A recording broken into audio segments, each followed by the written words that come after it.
नमस्कार.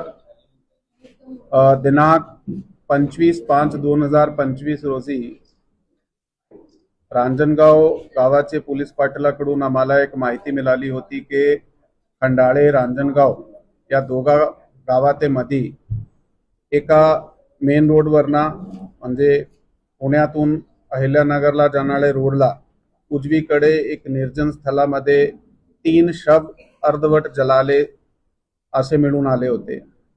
त्याप्रमाणे पोलिसाची टीम त्या ठिकाणी गेली आणि घटनास्थळावर वरिष्ठ अधिकारी आम्ही सुद्धा व्हिजिट दिली. त्यामध्ये एक 25 ते 30 वयोगटाची महिला, त्याच्याबरोबर एक वर्ष आणि दुसरा 3 वर्षाचा बाळ, हा 2 मुले त्याच्याबरोबर अर्धवट जळालेली स्थितीमध्ये आम्हाला मिळून आले. त्यातून महिलाचे डोक्यावर मार सुद्धा लागली होती, ब्लड त्या ठिकाणी पडला होता. आणि त्याप्रमाणे रांजणगाव पोलीस स्टेशन ज्या ठिकाणी गुन्हा क्रमांक 164/2025 कलम 103 आणि 238 भारतीय न्याय संहिता अंतर्गत दाखल करण्यात आला होता. तेव्हापासून पोलीस स्टेशनची टीम, त्याच्याबरोबर स्थानिक गुन्हे शाखाची टीम,